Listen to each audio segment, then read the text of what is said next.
Formula 1, the most international sport out there, racing across 5 continents for 8 months straight, sometimes with just a week between races. Ever wondered how they actually keep the whole show running week after week and make it look easy? Spoiler alert, it's an absolute nightmare. Before we dive into F1's insane logistical nightmare, let's rewind a bit and check out who's actually in the game. Right now, there are 10 teams in F1, soon to be 11 once Cadillac jumps on board. Now, just like any other big company, every team's got a headquarters. That's their home base. It's where everything starts.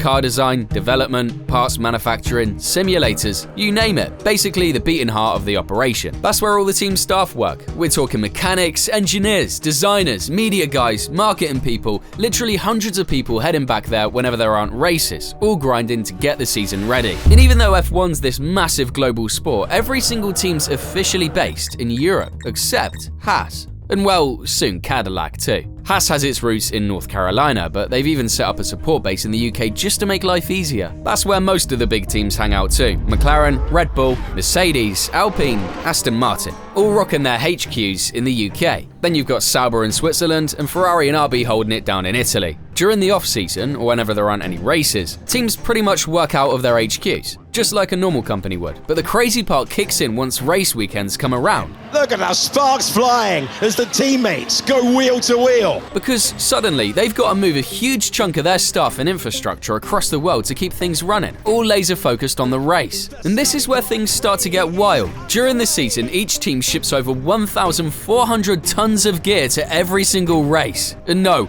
we're not just talking cars, engines, or spare parts. I'm talking about frying pans, tables, chairs, full-on power generators, literally everything. To each race, they haul these insane motorhomes, basically mobile HQs, that pop up at every single circuit. Inside, engineering rooms, full-on industrial kitchens that feed the entire crew, VIP lounges for guests, media centers, exec offices, and even chill zones, which means they have to bring everything with them. Furniture, decorations, walls, windows, the whole lot. And it's not like they're just small prefab huts. These things are massive setups. We're talking multi-story monsters covering nearly 4,000 square feet. Absolute madness. Basically, it's a portable HQ that if you didn't know was set up and taken down every weekend, you'd never even notice, because the level of detail is insane. And of course, there's all the stuff you'd expect for racing. Car parts, spares, engines, the mechanics' tools, and even things like tire warmers. And don't sleep on those. Each set can cost between $8,000 and $10,000. And teams use 30 to 40 sets every weekend. So yeah, you can imagine how much they're spending on the tiniest details. Meanwhile, I'm over here calculating if I can even afford lunch this weekend. Please subscribe and like this video so I can retire instant noodles for good. All this stuff, yeah, it's got to show up like magic and work exactly the same every single GP. Doesn't matter if you've built the fastest car on the grid. If your truck gets stuck in customs in Singapore or that one crucial bolt for the tires went missing after a wild night in Vegas,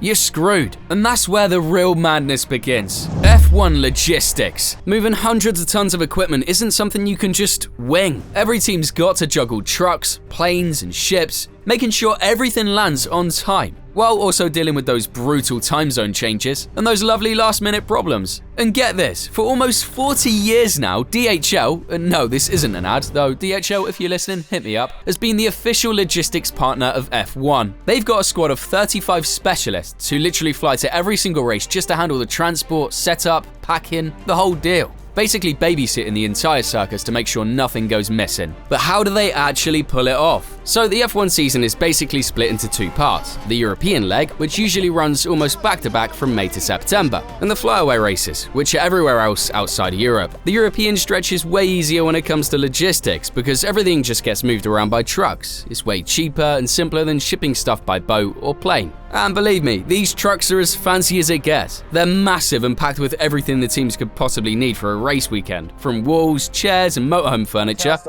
Cheapest. Sorry, guys.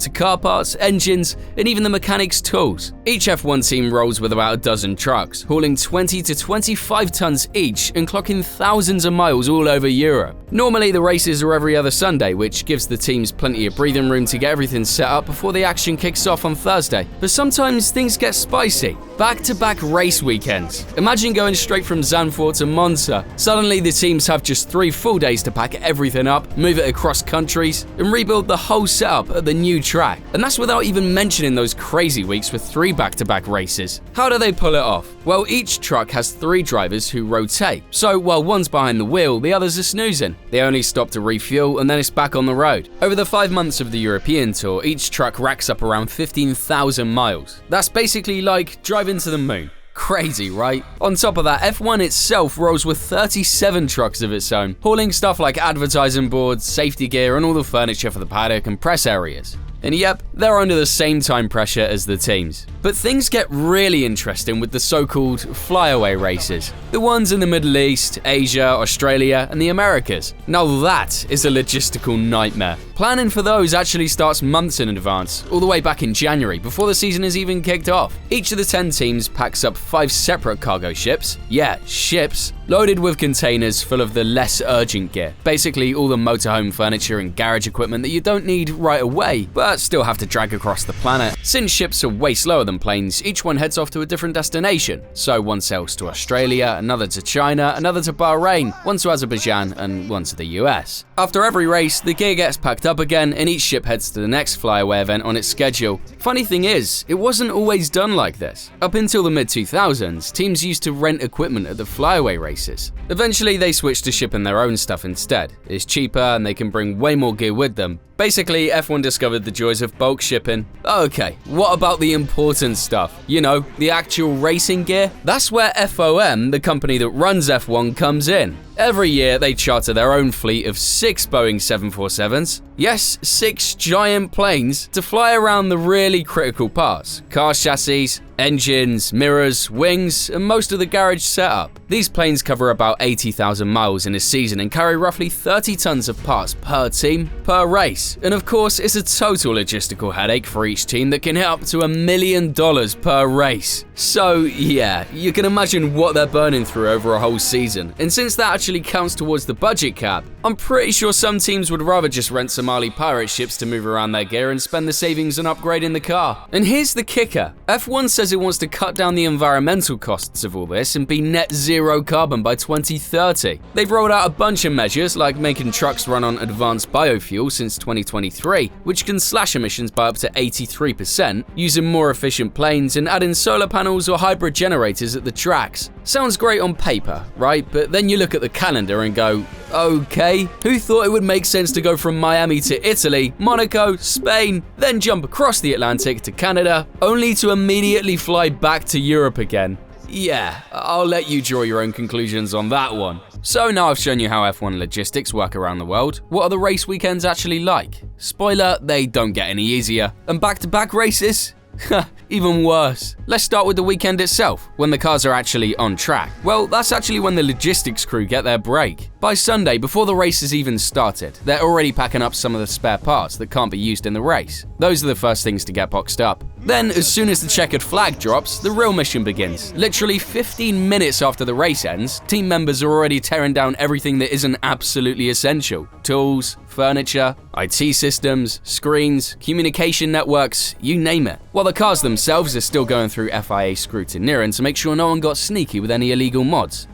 Ferrari. The gear each team needs to get to the track first goes into 3 priority pallets, which have to be at the airport at the same night or at the absolute latest, first thing Monday morning. While the planes are already heading off, the rest of the pallets get packed up at the circuit. And here's the crazy part. It only takes between 6 and 8 hours to tear everything down and load it all up for transport. Yeah, everything, including those massive motorhomes. It's a full-on Herculean job that requires insane precision and teamwork. What was a bustling paddock is just gone. Empty. Like it was never there. By Monday afternoon, the priority pallets are already at the next circuit, neatly placed in each team's designated areas. These carry all the stuff they need to build first. The garage and motorhome structures, wall panels, the core of the electrical system, plus most of the communication and power equipment. Oh, and nobody can touch anything until all teams' gear has arrived. Unless there's a legit delay, so everyone's working on the same schedule. Tuesday morning, the setup crew starts assembling everything, and it isn't until the afternoon that the non-priority pallets arrive, either by ship or truck depending on the race. By early Wednesday, the teams jump back in for the final setup of garages and motorhomes, getting everything ready in about 4 hours. All the systems are tested by Thursday by engineers and mechanics, and that's when the weekend action officially begins.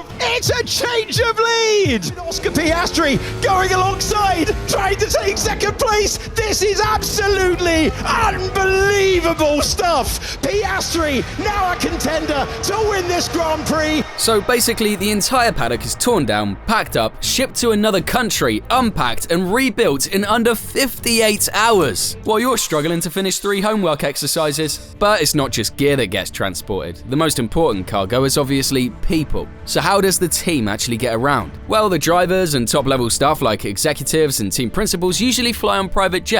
It's way more comfortable and flexible, and some drivers, like Max, even have their own jets. A lot of them head home together, or if it's a back-to-back race, they jet off to the next destination to relax and train a couple of days before the new GP. The rest of the crew, well, not that luxurious. After a GP, they head out in waves on regular commercial flights. Yep, just like you and me. The first to head out are the mechanics and technicians, so they can get to the next track early and start prepping the garage and cars. Then come the marketing and PR teams, and after them, the race engineers and strategists. This staggered schedule makes sure each group has enough time to handle their responsibilities before the GP. And seriously, it's mind-blowing how organized it all is. There's even a whole team just for travel coordination, visas, travel restrictions, hotel bookings, airport transfers, and a million other little details. And all of this happens without us even noticing. You turn on the TV and bam, everything's ready, just like the week before.